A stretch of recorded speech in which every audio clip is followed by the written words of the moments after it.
metropolitanaradioperuana.com.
Empezamos una edición más aquí en Tribuna Aprista. Soy Nora Rodríguez Herencia, miércoles 6 de noviembre aquí a través de Metropolitana TV y también en Asados en el norte, en la costa norte del Perú, con Radio Televisión Genial, y en Ayacucho. Estamos también en Ayacucho Sur en una retransmisión en directo. Nos acompaña hoy día nuestro querido amigo Enrique Cornejo, destacado ministro en la época de nuestro recordado líder Alan García, político de trayectoria. Enrique, qué gusto que en tu agenda, que yo sé que es complicada, hayas dado un tiempo para acompañarnos el día de hoy. No, con mucho gusto. Buenas tardes y un saludo fraterno a todos.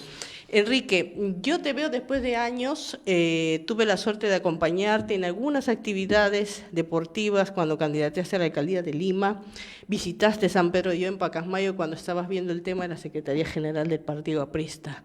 Hay muchos compañeros, yo lancé la propaganda, y muchos compañeros en diversas zonas del país te quieren mucho, te extrañan mucho. ¿Cuál es tu saludo para todos ellos que te recuerdan con mucho cariño y te recuerdan, como yo siempre lo he dicho, como un gran cuadro y como una excelente opción a la Secretaría General en su momento que debiste haber ocupado? Bueno, muchas gracias. Yo siempre guardo un cariño muy, muy estrecho y para siempre, ¿no? Con el pueblo aprista, con la ideología aprista. Pero como les decía a unos amigos hace unas semanas, las razones por las cuales, muy a mi pesar, yo tuve que retirarme.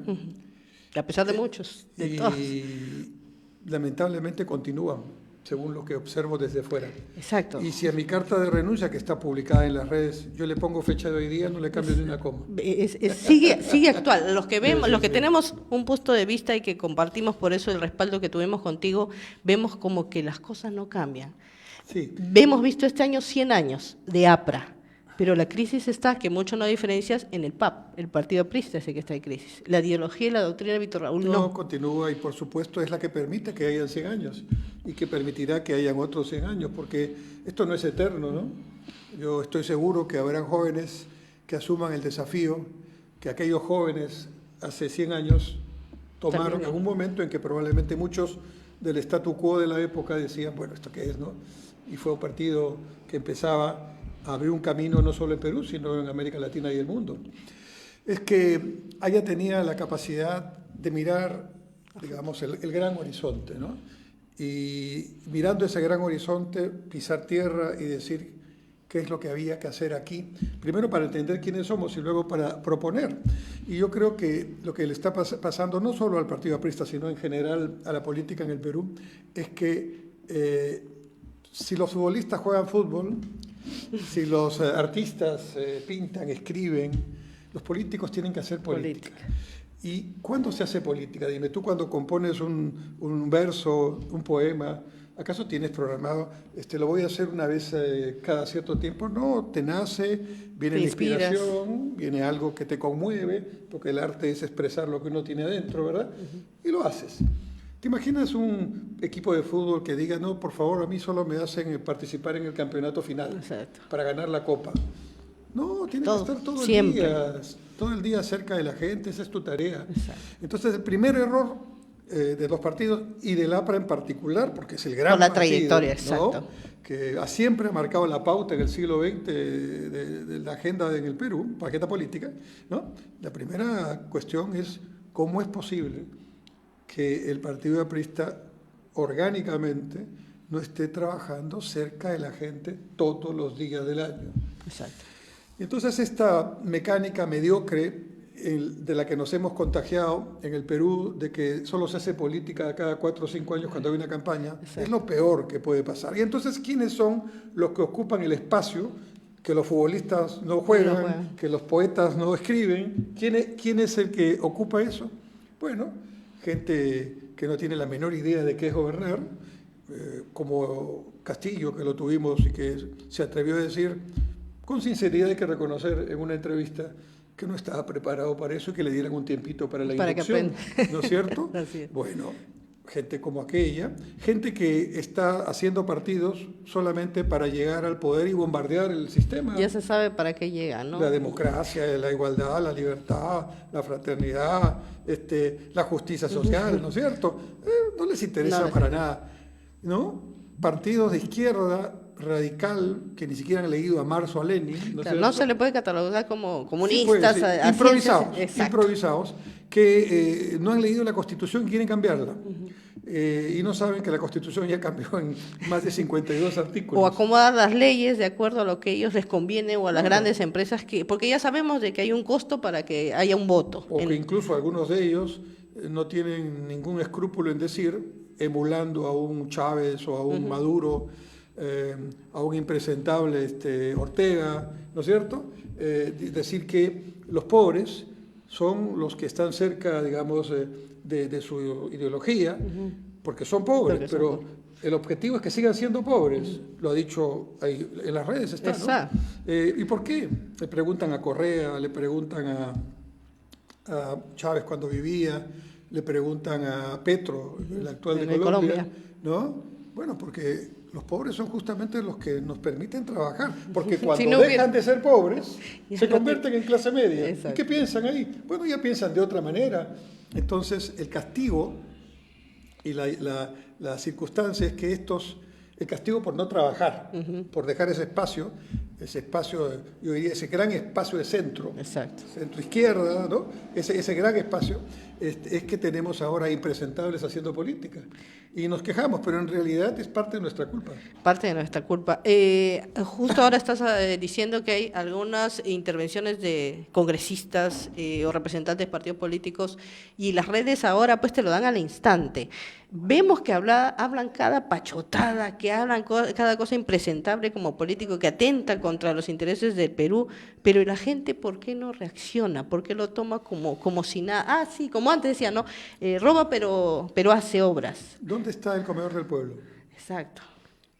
¿Dónde están? De repente están, pero ¿dónde están lo que hacía la clínica dental? La clínica dental. ¿Dónde está el trabajo de los cursos de oratoria? Exacto. De los talleres de liderazgo? ¿Dónde está ese trabajo que hoy día se tendría que traducir en otras actividades? Exacto. Como por ejemplo en aprender a aprender desde estos aparatitos. Exacto. Estos aparatitos, que hay 41 millones aquí en el Perú y somos 30 nada más los que estamos aquí. Hay más celulares que personas. Sí, este aparatito tiene que ser un instrumento político, un instrumento de educación.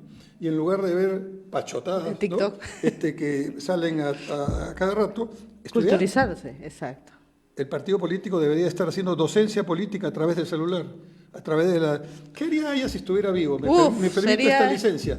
Sería un gran internauta. Exacto. Estaría haciendo política con todo el mundo, ya no tendría que viajar para hacerlo. Ya no. Estaría ganando adeptos en todo lado, porque Aya tuvo el privilegio que solo tienen algunos, el Papa León XIII fue uno de ellos, Aya fue otro, de adelantarse al fin del comunismo 100 años antes.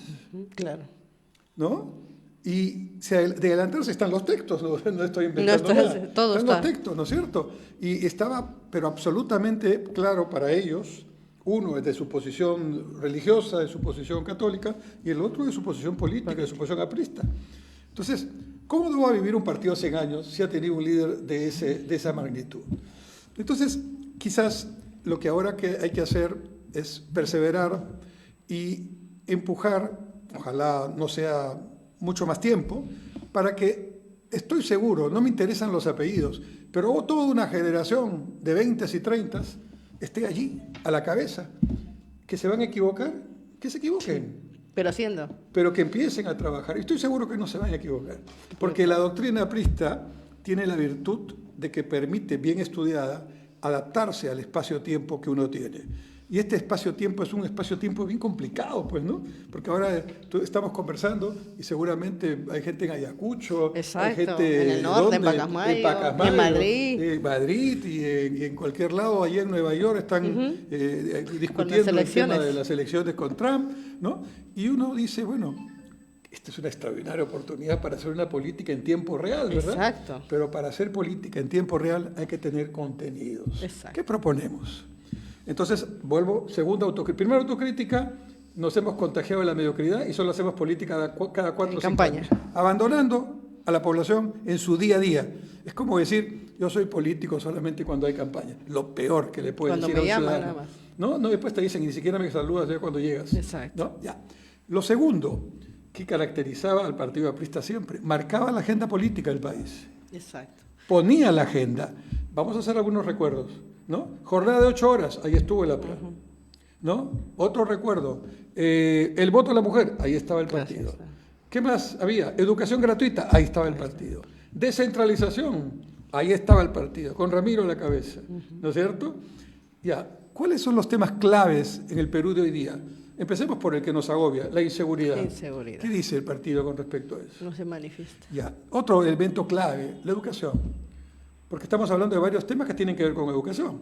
¿Qué dice el partido de la educación? ¿Cuál es la postura? ¿Dónde están los contenidos educativos que proponemos? ¿Dónde están los planteamientos innovadores? Por cierto, dejamos una carrera pública magisterial que le disparan todos los días, ¿verdad? Y deberíamos defenderla. Claro, exacto. No hay una postura, como lo conversé con la secretaria general, con Belén García, que no se siente la presencia de este partido histórico y todo el mundo espera, ¿no? ¿Y el APRA qué dice? Y entonces yo les quiero dar ahora una opinión de experiencia para que esa narrativa que dice que aquí no pasó nada, que todo está mal, que hay que cambiar la Constitución, ¿no? Quienes me están escuchando y tengan ganas de responder, porque también hay que hacer debate, exacto, hay que volver a no tenerle miedo al debate, porque el debate siempre tiene que sustentarse con ideas, ¿no? Y con datos. Y les voy a dar algunos datos. La crítica que se le hace al Partido Aprista en su segundo gobierno es que tuvo mucha suerte. Ellos son ya los que critican, ya dicen, ya no le puedo decir que no hizo bien las cosas. Pero algo. Claro, tuvieron mucha suerte. En términos muy coloquiales, qué lecheros que fueron ustedes. Ya estaba mejor. ¿Por qué? Porque los precios internacionales de los metales estaban altos. Y entonces, todos los que son partidarios del señor Castillo, ¿por qué no le dicen lo mismo? Cuando en el gobierno del señor Castillo, hace poco nomás, o de la actual presidenta, se volvieron los precios del oro a las nubes por la guerra en Ucrania, por la guerra en Medio Oriente, y aquí los señores que dicen antimineros, tapaban todas las carreteras para que no haya producción de oro en momentos que subía el precio. Conclusión, qué bueno que esté el precio del oro arriba, ¿no es cierto? Y del cobre, y del litio, ¿no? Eso es bueno para el Perú, ¿no? Pero miren, estimados amigos y compañeros que están escuchando, respondan así. Nosotros, en plena crisis mundial internacional 2008, 2009, 2010, fuimos uno de los 5 países que pudo crecer en positivo. 5 en el mundo. Ni siquiera Estados Unidos creció en ese tiempo. China fue otro. Nosotros fuimos uno de esos 5. ¿Y por qué? ¿Por casualidad? ¿Porque Dios, además de peruano, es aprista? ¿No es cierto? No, porque hubo gestión. Así es. Hubo gestión. Se visualizó cómo hacer las cosas, se trabajaba muy duro, se seguía de cerca los proyectos, no en el escritorio, sino allí en el terreno, y logramos en 4 meses, 5 meses, inyectar recursos directos que fueron para avanzar obras que hoy están ahí, ¿no?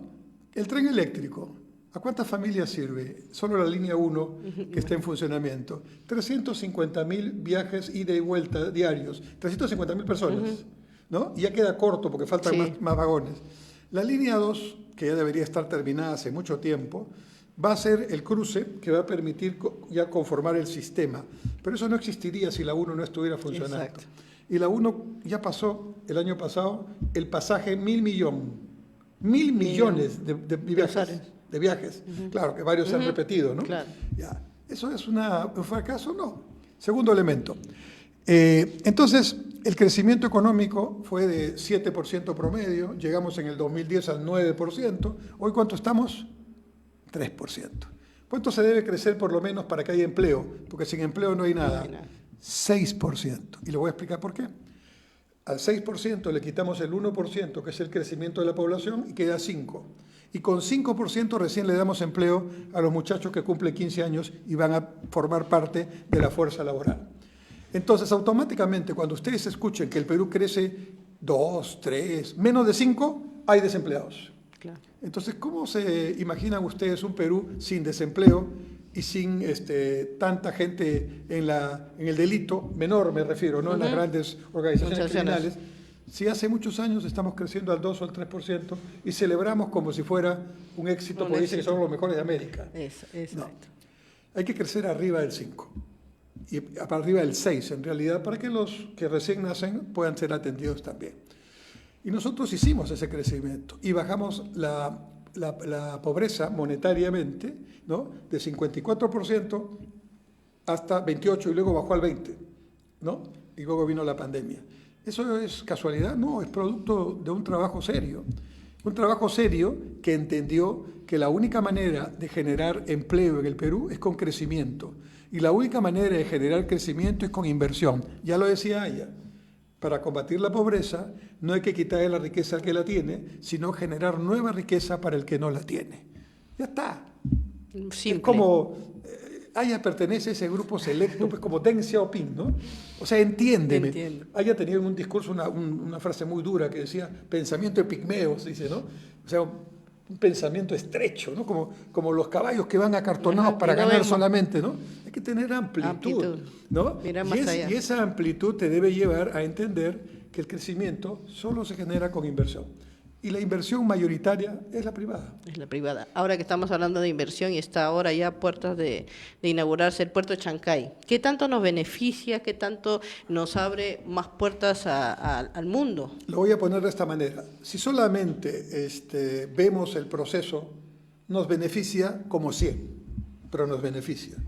Ahora, si además hacemos algo estratégicamente como deberíamos hacer y no estamos haciendo, dije 100, ¿no? Nos beneficiará 10.000, 100.000, así.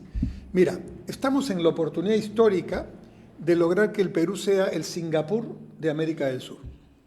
¿Cómo fue Singapur inicialmente? Un país muy pobre, pero que tenía una privilegiada situación, su ubicación geográfica en una isla que está en la puntita del camino del Asia, que va del Asia a Oceanía, América, Oceanía, Asia. Ahí tienen un puerto, famoso Pisa, el puerto de Singapur. Y el puerto de Singapur es un puerto que es clave. Singapur no tiene una gota de petróleo, no tiene una gota de agua potable. Entonces tú dices, ¿cómo viven? Le compran agua potable por un tubo a Malasia, ¿no? No tienen un mineral, uno solo. Si tuvieran uno, harían una fiesta nacional, ¿no? Sin embargo, tienen estrategia, tienen planeamiento, tienen inteligencia, tienen una muy buena educación. En el billete de $2 singapurenses no hay un héroe de Singapur, no hay un sitio arqueológico de Singapur. Hay un maestro de escuela en una escuela pública común y corriente con sus alumnos. La educación es la profesión más destacada en Singapur. Un profesor es un profesor. Claro. Como en el Perú también ha habido ocasiones en que hemos tenido esa situación, ¿no? En nuestras grandes unidades escolares, en el Colegio Guadalupe, ¿verdad? Hemos tenido prácticamente toda una generación que ha sido la generación élite en el liderazgo del siglo XX en el Perú. O sea que había una buena educación. Te voy a solo de un dato de cómo se discrimina la educación pública en el Perú. El Colegio Guadalupe donde estudiaron muchísimos Personajes prohombres, importantes, ¿no? Varios compañeros allí. Ahí el profesor de historia era un historiador, no era un profesor solamente. El de biología era un biólogo, ¿no es cierto? Y entonces así tenían a los mejores enseñando secundaria. Hoy está prohibido que un profesional que no es maestro enseñe en un colegio público, porque el sindicato ha logrado que solamente sean los profesores. En cambio, en un colegio privado no está prohibido.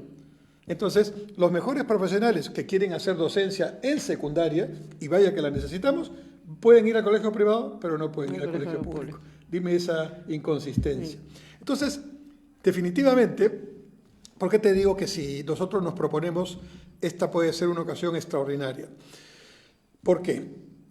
Los chinos están invirtiendo en Chancay, pero nos hemos olvidado que en el gobierno aprista se inauguró el muelle sur en el Callao, donde están los árabes, los Emiratos Árabes Unidos, Dubai Port. Y al costadito están los daneses de APM Terminals, dueños de la naviera Maersk. Los árabes son los terceros del mundo en puertos. Los daneses son los segundos del mundo en puertos. Y los chinos son los primeros del mundo en puertos. Y por cierto, los daneses ganaron porque perdieron los chinos. Hutchinson quiso ganar ahí también. Entonces la pregunta es elemental. ¿Por qué los tres más importantes operadores de puertos del mundo están en el Perú? No ahora, desde hace ya 20 años atrás, en nuestro gobierno entraron dos.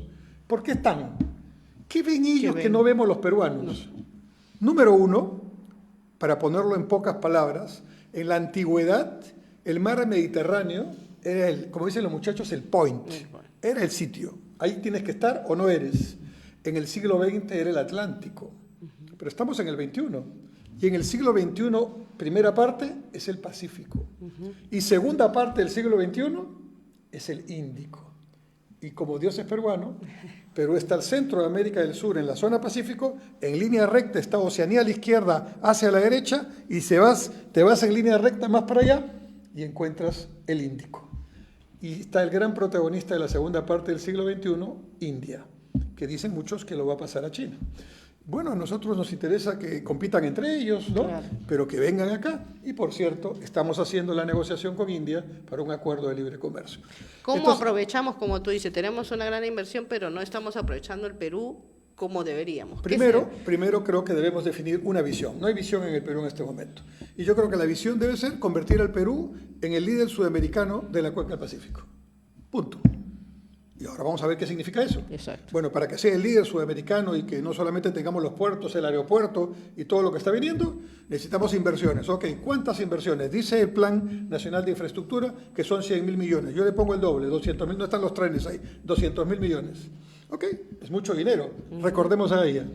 No es tan importante el costo de hacer una obra hoy, ¿no? Te puede parecer cara, te puede parecer, digamos, que no la puedes hacer. Pero es mucho más caro no hacer la obra hoy, porque pensando que mañana lo vas a hacer, finalmente no lo haces o lo haces más caro. Claro. Ejemplo, la línea 2 del metro. Exacto. Por no seguir el método nuestro de la línea 1, nosotros hicimos la parte constructiva en 18 meses y ellos van ya casi 10 años y están en el 60% de avance.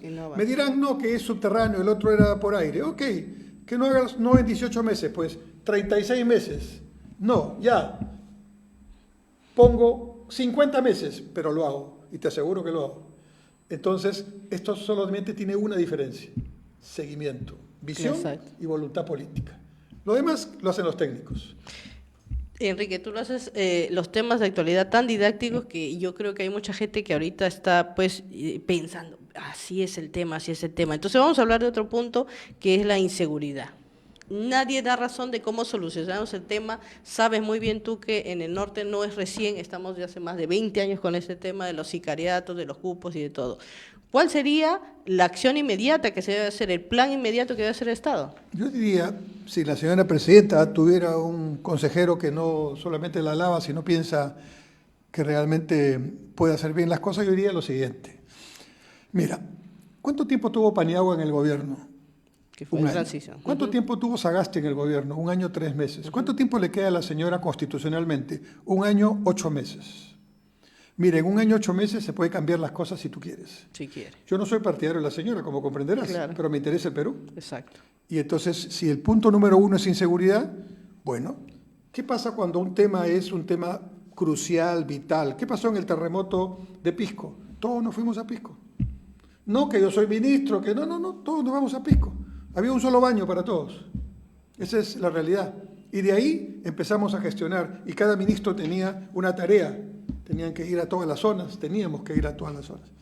Bueno, entonces, no solamente por la legalidad del asunto, sino por el liderazgo. ¿Quién preside la Fuerza Armada? La señora presidenta. ¿Quién preside la Policía Nacional? La señora presidenta. ¿Quién preside el Comité Nacional de Seguridad Ciudadana? La señora presidenta. ¿Quién preside la reunión de Estado que ayer se han reunido? La señora presidenta. Entonces, como este es un país presidencialista, si el presidente está en otra, pues lógicamente esto no va a funcionar ni en seguridad ni en otro tema. Lo primero es ubicaína, ubicación. Este es el primer tema de la política en este momento. Sí, ok, deja todo. No, es que también es importante el otro, claro, pero que funcione lo otro tampoco va a pasar mucho si, digamos, se concentra en este tema, porque el Estado peruano está parado en este momento, semi-paralizado. Pero, por ejemplo, si yo tengo una pandemia, o yo tengo una guerra, o yo tengo una inundación, o un terremoto, dejo todo y me voy a ayudar. Es la prioridad. ¿No es cierto? Y si la prioridad es esa, entonces, ok, vamos a hacer Consejo de Estado, ok, pero yo soy la jefa de las Fuerzas Armadas. Entonces, ¿qué hago? Bueno, número 1, vamos a distinguir la alta criminalidad, la criminalidad organizada, internacional y con mucho dinero, del día a día, que es el que fastidia al ciudadano de a pie. La extorsión. Sí. Tú dices muy bien, en Trujillo hace mucho tiempo teníamos esto. Nos está pasando lo que nos pasó con Sendero. Exacto. Aquí en Lima nosotros decíamos, Sendero. No, está Sendero lejos, lejano. en Ayacucho, Hasta que en la sierra. nos empezaron a bombardear las torres y nos dejaban a oscuras acá. O hasta que llegó a Lima, en O Tarata. hasta que llegó a Lima con todos los secuestros y con todas las matanzas. Y bueno, ahí entendimos, los limeños, que el problema era serio. Exacto. Y eso es lo que está pasando. Está pasando lo mismo ahora. Entonces, yo diría, a ver, medidas muy concretas de cortísimo plazo y medidas de mayor amplitud. De mayor amplitud son las que se pueden empezar a hacer, pero van a tomar tiempo. Fortalecer a la Policía Nacional. Equiparla. Y no hacer lo que van a hacer mañana, pasado. Traer 600 militares de Estados Unidos. Sí. No, están dando de baja a no sé cuántos cientos de oficiales. En este momento. Claro, o sea, no entiendo, ¿no? O sea, necesitamos más es decir, personal no se necesita tener mucho sentido común para darse cuenta que esto no funciona. O sea, van al revés, ¿no? Ya. Pero digamos que tenemos unos delincuentes que todo el día roban. Esos son los primeros. Yo digo, ¿son desconocidos? No. En cada comisaría los conocen. Saben hasta dónde están. Porque entran y salen. Porque además tienen la puerta giratoria, ¿no? Que eso también es un tema que tiene que ver con fiscales y con jueces. Ya. Bueno, entonces, tenemos los cuarteles del Ejército Peruano, que por cierto necesitan también su mantenimiento, ¿no? Exacto. ¿Ya? Muy bien. Tomamos, antes se llamaba, ¿qué? La leva se llamaba, ¿no? Ajá. Ya, muy bien. El que esté sentado. ¿Estamos en emergencia o no? Exacto. Dice Se que supone que estamos en estado de Dice que hay emergencia. 1,5 millones, que ni estudian ni trabajan. Bueno, no los voy a llevar a que hagan trabajos forzados, ¿no? Lo que voy a llevarlos es a que aprendan en un proceso de 6 meses, ¿no? Una educación técnica, y les ofrezco mínimamente que van a salir con su brevete profesional A3, para que luego, cuando termine su periodo de 6 meses, puedan ser choferes profesionales que necesitamos, jóvenes. O sea, ya chambita pueden tener si quieren. Ahora, si quieren seguir delinquiendo, ya es otro asunto, ya Claro. eso lo trato de otra manera. Además, si tú terminas este periodo, en el próximo concurso de las escuelas técnicas de la Marina, del Ejército, de la propia Policía, de la FAP, les hago entrar con 20 puntos de premio por haber pasado estos 6 meses en el cuartel. Solamente con ese hecho estoy dando un mensaje muy concreto de lo que quiero hacer con el tema de la inseguridad.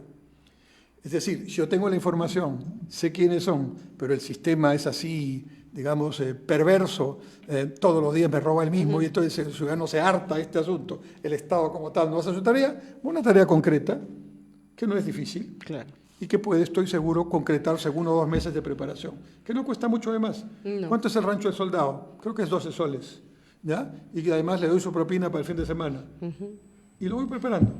Eso es en cuanto al nacional y al extranjero, que tenemos esa problemática, no solamente aquí, sino en muchos países. Ok, si eso es un extranjero que lo cojo con un arma, lo deporto en ese instante. Lo dejo en la frontera. Y por supuesto pongo a la Fuerza Armada en los 20 pasos de frontera que hoy sabemos existen y que no están cuidados. Porque nadie pasa por la frontera haciendo sus papeles. Claro. Estos entran y salen por los huecos que hay en la frontera norte sobre todo. Bueno, pongo ahí el ejército peruano a hacer su tarea. No entran pues. Si pongo al ejército no van a entrar. Entonces, lo pongo ahí en la frontera donde la tierra de nadie, y tampoco, lamentablemente, no lo va a aceptar Venezuela, ¿no? O Colombia, también hay colombianos. Sí, lo pongo ahí, sí. ¿no? Y ya si son avesados, bueno, pues tengo que hacer el trabajo que requiere la ley con su investigación, su atestado y toda la cuestión. Pero cosas inmediatas. Ahora, ¿cómo combato el delito que tiene mucho dinero? Voy cortando los temas que le generan dinero. Minería ilegal, hoy día es la que genera, dicen algunos, casi 5.000 millones de dólares al año, más que el narcotráfico, Exacto. la minería ilegal.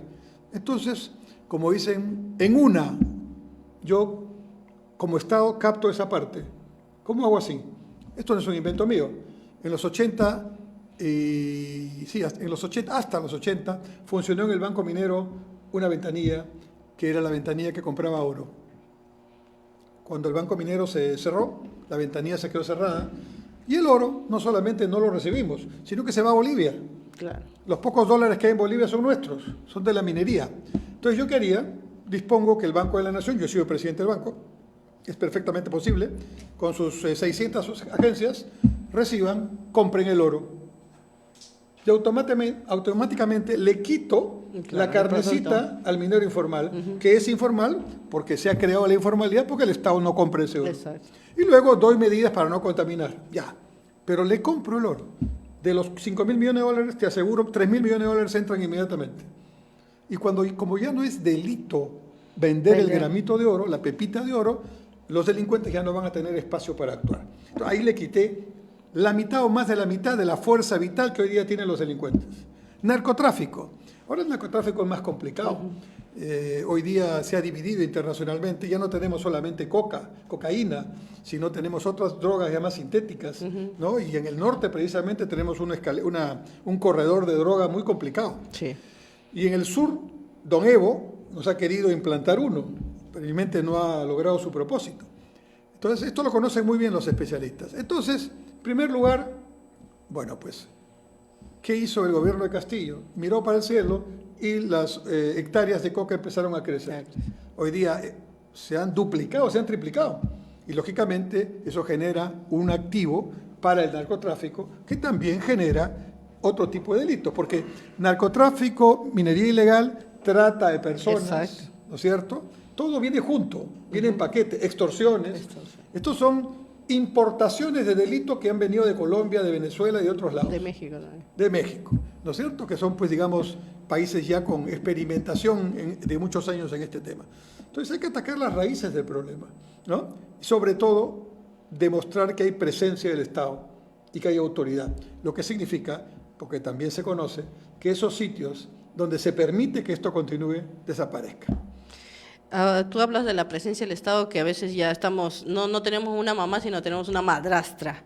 Y en todos los programas ahora periodísticos se habla mucho de las operaciones de Dina, los relojes de Dina, la espalda que da Dina al ciudadano, que ella vive en un país de la fantasía. ¿Cómo hacemos, cómo ves tú que debe comportarse de una vez la presidenta? Como dice, no tiene asesores al costado que le digan, no digas esto, no insultes a la gente. Yo creo que la señora debería pedir perdón por todo lo que ha hecho. Hasta ahora no conozco un tema de corrupción que haya estado o que esté. Y creo que todo lo que has mencionado es cierto. Daña no solamente su imagen, daña la imagen del país.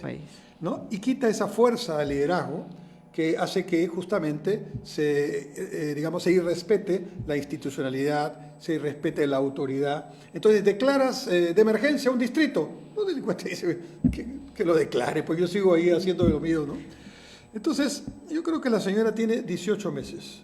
En 18 meses yo tomaría un solo tema, el tema de inseguridad, y me dedicaría día, mañana y noche a trabajar por la seguridad de mi nación.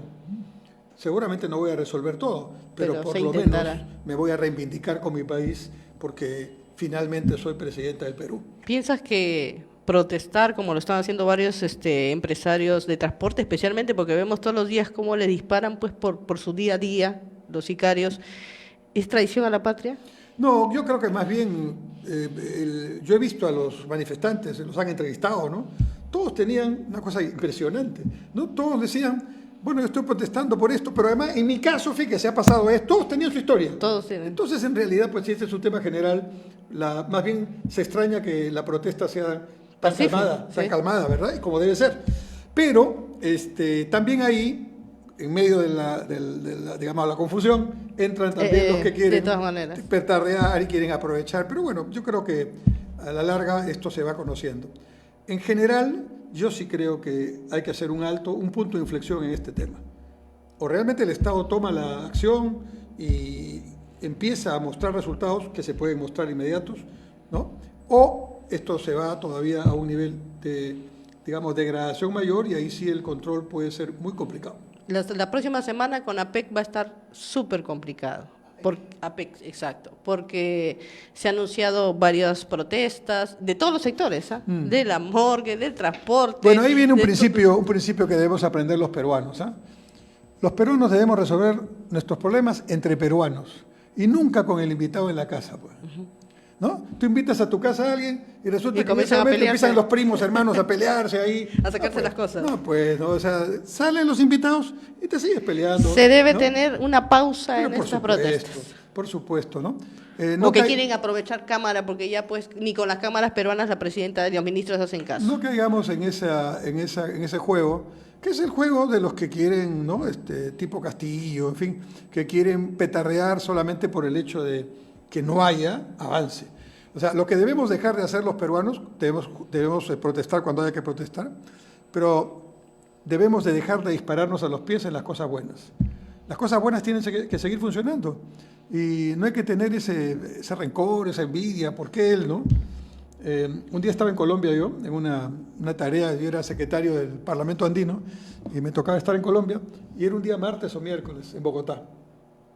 Y de pronto había una cantidad de gente que saltaba, gol, decían gol, pero estamos martes, miércoles.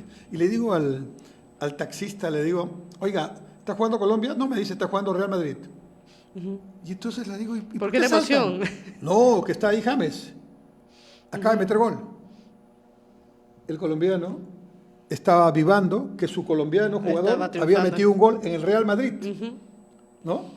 O sea, colombiano que mete gol, metió gol Colombia, no importa dónde esté. No importa dónde esté. Aquí, así, guardando las diferencias, Pizarro jugaba muy bien, probablemente es el jugador que mejor nos ha representado fuera, es ídolo en Alemania, sí. Pero venía acá y decía, bueno, no quiere meter goles aquí, ¿no es cierto? Y la verdad es que aquí venía, o sea, en Alemania tenía, hasta el arquero le hacía pase para gol, aquí tenía que buscársela e iba a buscar 2 o 3 que lo marcaran para dejar libre a los compañeros para que metan gol, ¿no? Yo no estoy hablando de la persona, estoy hablando del jugador, pero aquí somos bien mezquinos a veces, ¿no?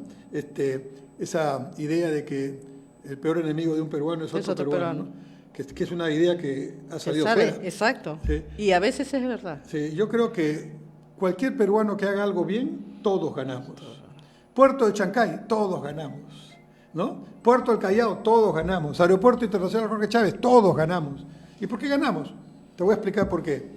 Porque siendo un hub, o sea, un centro de operaciones aeroportuario, portuario, primero va a venir un montón más de turistas, de carga, y vas a tener servicios que atender al 30, 40 o 50% más de lo que atiendes, ¿no es cierto? Y yo es que yo no voy al aeropuerto, si no, pero tú eres taxista, ¿no? Vas a tener más servicios de taxi. Claro, repercute. Yo soy el mecánico que le arregla el taxi al taxista, entonces voy a tener más servicio porque el taxista va a cambiar sus llantas, va a arreglar su carro de una manera más próspera y en menor tiempo. Todos ganamos. Todos ganamos. Si veamos que en la teoría académica se llama el win-win, el ganar-ganar, ¿no? Acá nosotros, yo digo a mis alumnos allá en San Marcos, de broma, que hay una estrategia que se llama yo pierdo, tú ganas. Solo en un momento de la vida ocurre esa estrategia, cuando estás enamorado, ¿no? Cuando estás enamorado, te enamoras de él o de ella, a él le gusta el fútbol, a ti no, y tú te vas a verlo entrenar, le llevas su agüita para que el pobre que está cansadito tome su agüita, porque estás enamorada. Pues. A él no le gustan las películas sentimentales, pero las ¿no? Y a ti sí te gustan, y tú estás ahí llorando la misma película 10 veces. Él, qué barbaridad, pero está enamorado. Entonces te llevas tu canchita y te dice, oye, ¿puedo estar en tu casa? Vamos a ver esa película que a ti te gusta, y la ve contigo, ¿no? Esa es la única vez en la vida en que nosotros perdemos para que otro gane, pero en realidad es con otra intención, ¿no? Es con otra intención. ¿No? Después, la otra estrategia es, obviamente, la que Perú le gusta, perder, ¿no? O sea, es muy difícil explicar, digamos, a alguien que está en el extranjero cómo sube el precio del oro y tú en ese momento bloqueas la carretera para que la minera no pueda vender oro. En ese momento estás perdiendo el 50% del impuesto a la renta que te corresponde como canon. Y por supuesto va a ser un pierde-pierde para todos. Para todos. Pero claro, también hay que hablar que esa persona que apoya al que está aprovechando también tiene que mejorar su educación. Exacto. Para entender eso. Hemos salido jalados en pensamiento crítico en la prueba PISA. Significa que el peruano promedio, muchacho, joven, no solamente no entiende lo que lee, donde ya habíamos salido jalados, sino que además lee y no tiene opinión propia sobre lo que está leyendo. En otras palabras, si yo pongo un letrero, un FAQ o un aviso en las redes o en el diario titular y digo, hay que fusilar a todos los corruptos, ¿ya saben quién ha dicho eso? La gente dice, hay que fusilarlos. Exacto. ¿No es cierto? Mucha gente dice eso. Dice. Entonces, el tema es un tema también que tiene que ver con la educación. Definitivamente. Enrique, hace poco también, aparte de las protestas que se tiene por inseguridad, se suma, tú has sido candidato a la alcaldía de Lima, se suma la parte de los comerciantes de mesa redonda que quiere salir una norma en el que todo lo que es centro de Lima sea solamente venta de cuadros, libros, cosas culturales, y todo ese mayoreo que hay en esa zona desaparezca. ¿Cómo lo ves eso? ¿Está bien? ¿Está mal? En la vida yo he aprendido, y ya tengo algunos años, que las cosas no son ni blancas puras ni oscuras puras. Siempre son matizados. Y la otra cosa que he aprendido en mi vida es que siempre las cosas son mejor cuando se conversan. Exacto. Aún cuando tengas la razón. Te voy a poner un ejemplo. A mí me tocó expropiar varios terrenos. Expropié los terrenos del aeropuerto, expropié los terrenos en las curvas para hacer el tren. Ni un lío, ni un solo lío tuve. Al contrario, mi equipo tenía una abogada que los expropiados la hicieron madrina de su equipo de fútbol. ¿Ya? Hay formas de... Sí. ¿Por qué? ¿Te imaginas, Nora, que a ti te tocan la puerta en tu casa y te digan, señora, ¿cómo está? Soy del Estado, tiene acá su carta notarial, fírmela, por favor, que señala que según la ley tal, artículo tal, a usted le vamos a expropiar. ¿No? Lo que está pasando en este momento está en Surco, sí. Sí, en Surco. El camino. Toda la ampliación. Tiene razón el alcalde. No, es porque pero las formas. O sea, llega cuando están jugando fútbol y arrasa con todo. Sí, el colegio, el parquecito. El mercado. ¿No? Bueno, entonces, señora, usted tiene que abandonar de manera perentoria porque usted sabe que la ley favorece al Estado. Y ahí está tu casa, ahí está tu arbolito, que cuando eras niña tu mamá te hizo sembrar y ya creció. Ahí están tus hijos que han jugado ahí, ya son grandes. Ahí está la abuelita que dice, yo me quiero morir aquí, no me lleves a ningún otro sitio. Es lo humano. Exacto. Y yo te estoy diciendo como Estado, ¿sabes qué? Te vas pasado mañana. No estás mirando al ser humano, estás mirando un papel. La ley. El Estado, artículo 1 de la Constitución, la defensa de la persona humana y de su dignidad es el fin supremo de la sociedad y del Estado. Solo habría que aprender el artículo 1 de la Constitución. Tratar a las personas como personas. No mirar papeles, fierros, leyes, personas. Y esto también para la política, por cierto. ¿No? Bueno, entonces a mí me parece que eso es lo que está faltando. Porque si yo dialogo, igual tengo que cumplir la ley. Exacto. Porque es necesario esa vía expresa. Pero pues si hablo, encuentro formas, por ejemplo, a los expropiados en estas obras públicas que te digo, conveníamos y los llevábamos temporalmente a unos departamentos. Hasta que arreglaban su asunto, ellos decidían si hacían juicio, porque pueden hacerlo, o hacían un arbitraje, la mayoría se iba por el arbitraje no iba ni aquí ni acá, entraba al medio, y por lo tanto se solucionaba el tema dentro de las circunstancias. Claro. Y así, hay una cosa muy importante, yo he aprendido que la persona, si ya sabe que va a morir, lo que quiere es que le digas el día, ¿no? Pero que cumplas, ¿no? Yo, por ejemplo, tenía que decirles a todos, a los comerciantes, a los vecinos, en los 25 kilómetros que construimos en 18 meses en el tren, tenía que decirles, en 18 meses me voy. Son 18 meses de sufrimiento, pero les va a servir, el valor de sus predios va a subir, pero 18 meses los voy a fastidiar. Es mentira que no les vaya a fastidiar. ¿Cómo no los voy a fastidiar si tú estás viviendo en tu casa, no te he dicho que te mueves a otro lado y estoy construyendo en tu casa? ¿No es cierto? Te voy a fastidiar. Pero eso sí, te prometo que el día 1, después de los 18 meses, no me vas a ver. Y entonces había una palabra de por medio, ningún documento, ¿eh? Una palabra de por medio. Y también me decían, pero compréndame, yo vivo de esto. Y viene el Día de la Madre, viene la campaña navideña, viene la campaña escolar, y no hay forma porque todo está construyéndose. Ok, cuando venga 15 días antes, 15 días después de tu campaña, voy a bajar el ritmo de la obra, ¿no? Y voy a disminuir el desvío. Y voy a además ayudarte, voy a hacer propaganda, para que vengan a comprarte. Entonces hacíamos eso. Y la gente entendió que estábamos preocupándonos por ellos. No que les íbamos a hacer lo que querían, porque ellos hubieran querido en ese momento no estar en esa situación, pero que comprendíamos su situación humana. Y así la política se hace más fácil. Más fácil. El otro año ya estamos en año electoral. Y se nos viene cantidad de partidos políticos. Por el momento, sí. Con 30 que están esperando la aprobación y que no se ha suspendido completamente a los movimientos regionales. ¿Qué confusión más va a venir a toda la gente que...? Si alguien es inteligente, hay muchos inteligentes en el Perú que manejan redes, hagan un buscador de candidatos y de partidos para poder ir a votar, porque va a ser bien difícil. Va a ser bien difícil. A ver, dime, al robot hay que preguntarle, dime por quién voto. ¿Por quién voto? La inteligencia artificial. Sí. Bueno, pero va a ser bien complicado y con la gente de provincia, la gente que desconoce, que no llega a las noticias, la gente, los indecisos, que en las últimas elecciones han tenido mucho voto en blanco, mucho indeciso, mucha gente que no ha ido y no le interesaba si le ponían la multa. Ese es otro problema. En la primera vuelta del 2021, de 20 y tantos millones que estábamos aptos para votar, 7,5 millones dejaron de ir a votar o votaron en blanco y viciado. Los que dejaron de ir a votar, bueno, separando algunos que tendrían algún problema de salud, ¿no es cierto? Pero un gran porcentaje, como tú dices, no quiso ir. Y los que fueron a votar en blanco o viciado, es muy simpático este asunto, porque hay que explicarlo. Mira, la próxima vez que votes blanco o viciado, le estás dando el voto al 1, al 2, a lo más importante de esa lista. Eso es lo que tiene. ¿No es cierto? Entonces tú, al votar blanco y viciado, has permitido que Castillo pase. Preferible votar por otra opción. Vota por otra opción, ¿no? Además de 38, ¿no? Entonces, el voto en blanco debería ser casi 0. ¿No? Porque es un voto perdido, porque la ley hace que lo quiten. El voto válidamente emitido no tiene ni blancos ni viciados. Claro. Entonces es un desperdicio total. Ni siquiera es como si tú te pusieras a renegar en tu casa frente a tu espejo y nadie te escucha. Eso es. Exacto. Políticamente no sirve para nada. Y si le das el apoyo a quien tú estás protestando.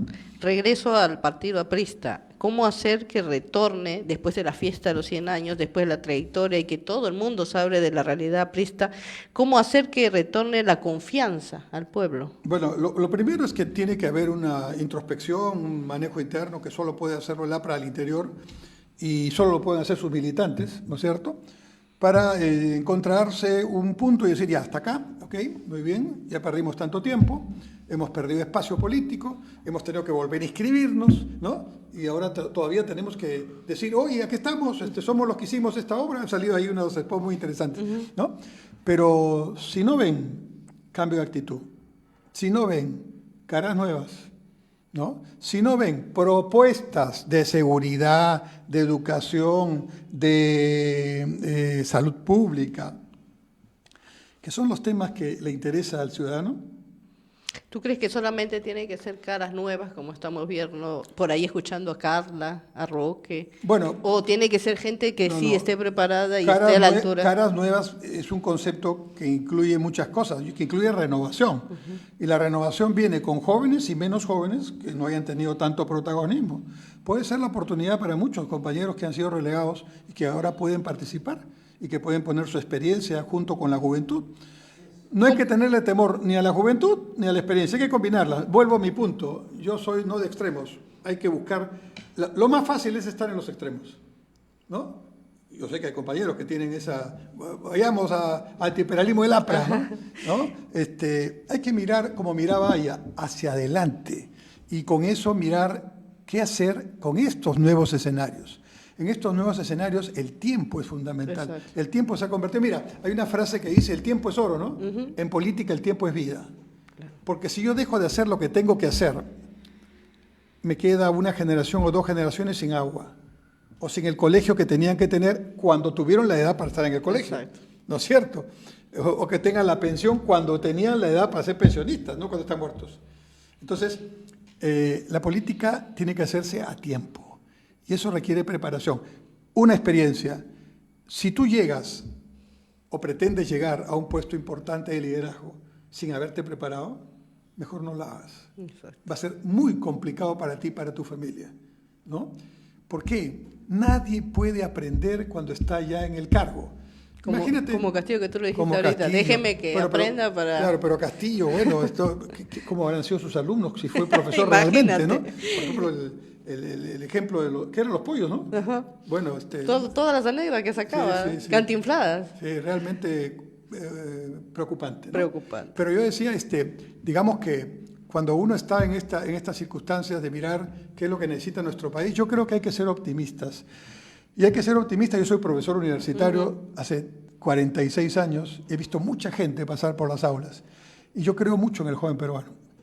Y por lo tanto, estoy dispuesto a creer al punto de dejarlo hacer cosas que de repente, en el fondo de mi pensamiento, digo, podrá equivocarse de repente. Pero hay que equivocarse. Y me trato de poner en el momento que estaba Aya, a los 20 y tantos años, ¿no? Pero esa generación, esa foto del primer Congreso Constituyente, ¿verdad? Donde está la célula parlamentaria, caramba, esa podría ser, no sé, una selección de fútbol a la FIFA, ¿no? Todos, pero a veces se discute, no tienen que tener grados, sí, ayuda, puede ser. Pero sobre todo tienen que tener una moral, unos valores muy claros. El dirigente de los trabajadores no tenía seguramente ningún grado, pero tenía un correlato, una coherencia, y era un líder, ¿no es cierto? Y eran líderes que tenían escuela, para eso el partido había hecho su trabajo, ¿no es cierto? El partido de escuela, ¿no? Hoy no hay eso. Entonces, pero yo sí soy optimista. La ventaja que tiene el APRA frente a otros partidos, y conozco ahora muchos, porque muchos exalumnos me vienen a buscar y están en diferentes partidos, ya uno no sabe qué partido, ya perdí la intención de aprenderme los nombres, por cierto, ¿no? Pero lo que ve es que hay mucho entusiasmo. Como decía un periodista en una publicidad, decía, lluvia de millones, ¿no? Hay lluvia de partidos, pero sequía de ideas. Exacto. Entonces, hay que poner las ideas. ¿Cómo captamos a esos jóvenes que tú mismo estás viendo durante años? Porque ¿el joven quiere o no quiere participar ya en política? Yo creo que los que quieren participarían si ven que hay coherencia entre lo que les dicen que es lo que se quiere hacer y lo que ellos ven cuando entran al local del partido. Allí tiene que haber coherencia. Y si empiezan a ver el grupo 1 versus el grupo 2, versus el 3 versus el 4, creo que estoy bien con los números, ¿no? Sí. Entonces, evidentemente se desaniman, ¿no? Más de lo mismo. Acá estamos teniendo un montón de saludos desde San Pedro de Yoga, acá de Lima, de Ayacucho, Silvia Díaz, varias gente que te está mandando saludos y recordando, de Coracora, sí. Un saludo afectuoso a todos, gracias. Y nos preguntan lo del momento, ¿qué tanto nos afecta que haya salido Trump en Estados Unidos? ¿Beneficia? ¿Nos afecta? Tiene su pro y su contra. Empiezo por el pro. Deben estar hoy día, haber pasado una noche muy mala, todos los caviares del mundo, incluidos los de Estados Unidos. Todo ese financiamiento a ONGs para seguir todos estos temas de la Agenda 2030 y de todo esto, ahorita me está diciendo qué hacemos porque este loco no nos va a poner $1, ¿no? Ahí está. Y su correlato peruano, ¿no? De los caviares nativos, que deben estar pues diciendo, uy, ahora, yo estoy por ese lado muy contento, curiosamente. Porque yo vi, y nunca había visto en mi vida, a una representante diplomática de los Estados Unidos ir a hacer política, tomarse una foto con la Junta Nacional de Justicia en el momento en que estaba en la disputa de poderes para ver si salían o no salían. Eso nunca lo he visto en un diplomático de los Estados Unidos. Bueno, yo me atrevo a decir que diplomáticos de ese carácter, no la conozco a la persona, no tengo, será seguramente muy buena persona, pero estoy hablando políticamente, ¿no? Seguramente en 3, 4 meses van a cambiar a todos esos diplomáticos. De hecho. Y claramente la política es otra ahora, ¿no? Muy concreta, con objetivos muy claros. La parte negativa es que Trump ha ofrecido, y creo que va a cumplir, va a poner aranceles a las importaciones que van desde diferentes partes del mundo, las nuestras también, a Estados Unidos. Entonces, claro, ¿cuánto nos puede afectar esto? Estados Unidos es un mercado muy importante para nosotros, pero nosotros no somos tan importantes para ellos. Así que entonces, tal vez abrigo la esperanza de que a las partidas aranceleras nuestras, tenemos un tratado de libre comercio, que en principio, si nos ponen tasas arancelarias, nosotros también tenemos que replicar a los productos americanos, pero a nosotros no nos conviene, porque los productos americanos que vienen son insumos para nuestros productos. No traemos aquí productos superfluos, ¿no? La mayoría de lo que viene son insumos, bienes de capital. No es bueno esto, pero vamos a ver, dijo también en su anterior campaña que iba a construir un muro y construyó unos pequeños kilómetros, ¿no? Lo que ha dicho sobre la expulsión de todos los migrantes ilegales. Seguramente va a haber algo de eso, pero no creo que 30 millones, ¿no? Sí, dijo 30 millones, no eran tanto. No, y yo creo que hay que mirar, pero en el balance político inmediato me gusta. Está bien, entonces sí. tenemos una especie de tranquilidad porque todo el mundo estaba preocupado. Sí. Enrique, ha sido una entrevista muy seguida, qué gusto volver a verte. Gracias, Nora, por la invitación. Te seguimos en redes, tú estás en redes. Estoy en redes, tú sí, te has pues, adaptado a la situación desde la pandemia, nos hemos adaptado, claro, tienes lo que es YouTube, muy específico siempre en los temas. Ahora estoy en el TikTok también. También, sí. Pero eso es más complicado porque... Es muy corto. A mí me gusta explicar, pues, exacto. ¿no? Y ahí hay que hacer, como se dice, una idea... concreta. O poner la ducha y bañarte delante de todos. Ahí tienes 4 millones de seguidores, ¿no? Así es. Pero para hacer, digamos, docencia, que es lo que yo hago, un poquito más complicado, pero ahí estoy. Pero eres excelente en ese tema, y yo sé que muchos que hemos tenido mucha duda en lo que pasa en la actualidad, en lo internacional, hemos tenido en forma concreta entender lo que nos has dicho, que es interesante, los que la gente los está viendo, y volver a verte, hablar sinceramente de la situación del partido, porque estuvimos adentro, sabemos lo que pasa y queremos que cambie la situación. Sí. Por el bien del Perú, el APRA tiene una ventaja. Ya, me termino con un mensaje positivo. Por favor. ¿No? El APRA, a diferencia de los 37 otros que están ahí, tiene historia, doctrina, ideología, pero no es un libro, es un proceso dialéctico, permanente, interactivo, con el espacio-tiempo cambiando, y ahora el trabajo que hay que hacer es darle contenido a ese espacio-tiempo, que es el espacio-tiempo del Internet, el espacio-tiempo del celular, el espacio-tiempo de la inteligencia artificial. ¿Saben qué estaría haciendo Aya? Estaría metido en el chat GPT-4 haciendo política. Exacto. Estaría respondiendo ahí a todos. Y eso es lo que hay que hacer, y esa es la ventaja. Entonces, lo que pasa es que el APRA, como se dice, lo que pasa en el Perú pasa en el APRA. Y en el Perú, ¿qué está pasando? Un periodo de oscurantismo, de crisis de liderazgo, de mediocridad en la agenda, y eso se ha traducido también en el partido. Exacto. Bueno, ahora hay que hacer que el partido influya en el país, como muchas veces lo ha hecho, y cambie esto, pero para eso hay que cambiarlo desde dentro. Hacer un mea culpa, que es lo principal. Sí. Si no se acepta, no se aprecia. Entonces nosotros, felices de acabar este programa, el primer mes de Tribuna Aprista, pasarlo con Enrique, y también saludar a nuestro querido compañero Rulman Flores de Ayacucho Sur, que es su cumpleaños hoy día y que está presente. Un gran aprista, un gran operativo del partido, que a pesar de todo, sigue. Claro que sí, también, claro que sí, tío Bigote, claro, de campaña, todo el mundo se recuerda de esa frase. Y nosotros regresamos el próximo miércoles, como siempre, en Metropolitana TV a las 3 de la tarde en Tribuna Aprista. Nos vemos. Muy bien.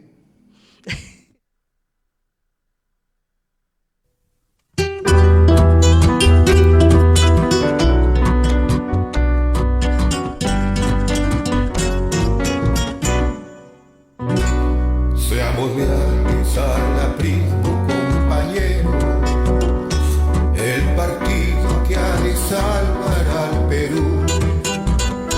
Seamos leales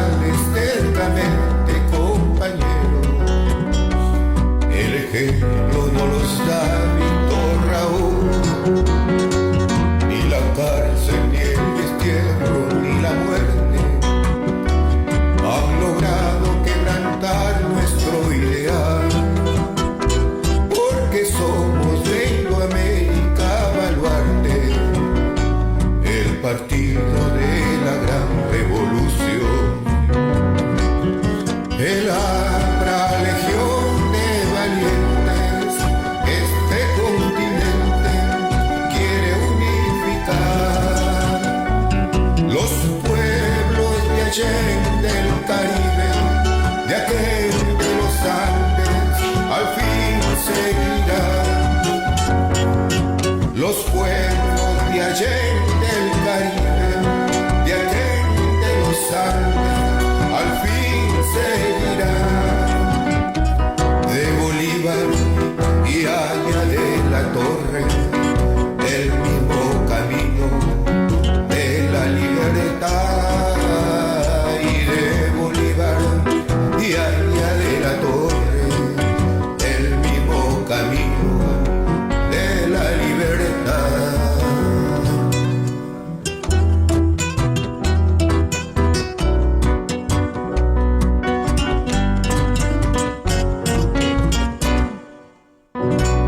Seamos leales al aprismo, compañeros, culminemos la obra de Víctor Raúl, unifiquemos pueblo a pueblo el continente, solo así se ha de salvar nuestro Perú. Tantos años de combate denodado han templado del aprismo su valor.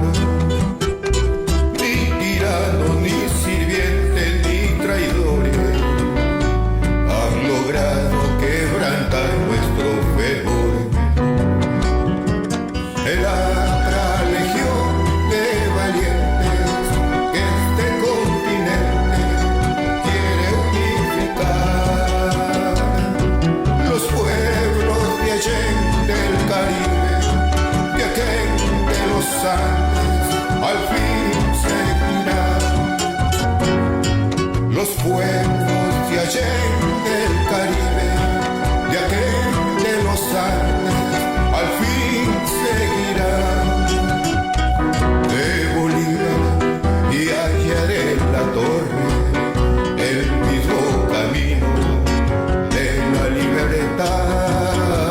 Y de Bolívar y allá de la Torre, el mismo camino